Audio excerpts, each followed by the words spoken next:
다 같이 찬송가 384장 찬송하시겠습니다.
오늘 우리에게 주시는 하나님의 말씀은 시편 92편 12절에서 15절 말씀입니다.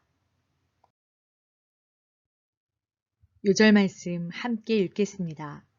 이는 여호와의 집에 심겼으며 우리 하나님의 뜰 안에서 번성하리로다. 아멘. 하나님의 말씀입니다. 하나님의 은혜 감사합니다. 하나님의 집에 심긴 의인. 호텔에는 대부분 마스터키가 준비되어 있습니다. 객실마다 열쇠가 다 다른데 마스터키는 호텔에 있는 모든 방문을 열 수 있습니다. 보통 마스터키는 방을 정리하는 청소팀과 모든 업무를 총괄하는 매니저가 관리합니다.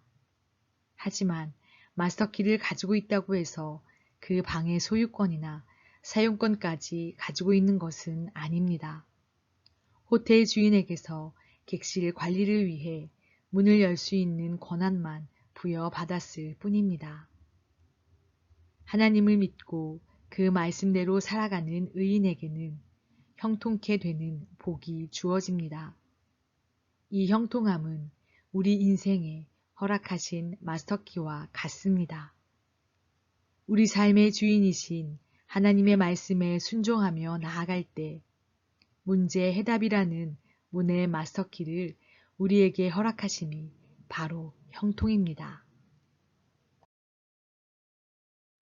오늘 시편 말씀은 하나님을 의지하는 의인들의 번영에 대해 노래하고 있습니다. 의인들을 안전한 여호와의 집에 심겨 자라는 나무에 비유하고 있습니다. 이 나무들은 뿌리가 깊이 박히고 백향목처럼 높이 자라며 오랫동안 무성하고 푸른 잎사귀를 자랑하며 결실하는 특징이 있습니다. 나무가 성장하기 위해서는 어디에 심겼느냐가 중요합니다. 똑같은 나무라도 어디에 심겼느냐에 따라서 성장과 열매와 형편이 달라지기 때문입니다. 의인은 하나님의 집에 심긴 나무입니다. 이것이 의인이 받은 은혜이며 또한 앞으로 받게 될 복입니다. 하나님의 집에 뿌리를 내림으로 특별한 존재가 되었고 세계의 정원사들과는 비교할 수 없는 하나님의 관리를 받게 되었기 때문입니다. 오늘 본문에서 말하는 번성하다의 의미는 점점 풍성해지고 많아진다는 것입니다. 처음 심길 때는 비록 작았지만 심긴 후에는 해가 갈수록 무성하게 일어난다는 것입니다. 이것이 하나님의 집에 심긴 의인들이 받는 복입니다. 이러한 형통의 복은 오늘을 살아가는 우리에게도 동일하게 적용됩니다. 주님의 자녀인 우리는 당장에 보이는 열매가 없을지라도 주님의 말씀을 청종하는 의인이 되어야 합니다. 한 알의 작은 씨앗이 큰 나무로 성장하듯이 날마다 조금씩 하나님의 뜰에 뿌리를 내려야 합니다. 그래서 가는 곳마다 형통의 길이 열리는 은혜로 살아가는 믿음의 사람이 되기를 바랍니다. 하나님의 집에 심긴 의인처럼 주님의 말씀을 청종하며 성장하고 있습니까? 이 시간 다 함께 하나님 집에 심겨진 의인의 마음으로 기도하겠습니다.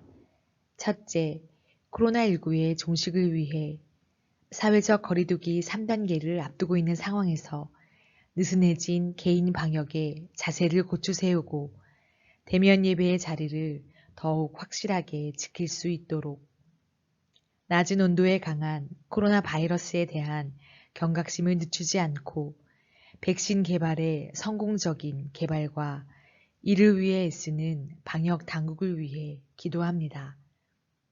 둘째, 민족의 평화 통일을 위해 북한 공무원 피살 사건이 잘 해결되어 남북의 관계가 호전되고 다시 대화의 창이 열려서 남북 평화의 정책이 잘 수립될 수 있도록 코로나19 확산과 자연재해로 경제적인 어려움을 겪고 있는 북한 주민들에게 도움의 손길이 끊임없이 이어질 수 있도록 기도합니다. 셋째, 해피칸타타 생명플러스 1111을 위해 우리 마음에 심겨주신 태신자 488명 한 사람 한 사람의 이름을 부르며 기도할 때 성령의 능력에 힘입어 복음을 전할 수 있는 담대한 믿음을 주시고 마음속에 품은 태신자를 교회로 초청하게 하셔서 하나님을 예배하는 선한 마음, 하나님의 은총을 경험하게 하여 주시기를 이 시간 합심해서 기도하고 제가 마친 기도하겠습니다.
부족한 우리를 하나님의 자녀로 선택해 주신 하나님, 오늘도 가장 좋은 길로 인도해 주시니 감사드립니다. 힘들고 어렵더라도 끝까지 하나님의 말씀을 청종하여 하나님의 집에 심긴 의인이 되게 하옵소서. 그래서 주님의 품 안에서 형통한 삶을 누리는 모든 새신교우가 되게 하여 주시기를 예수님의 이름으로 기도합니다. 아멘.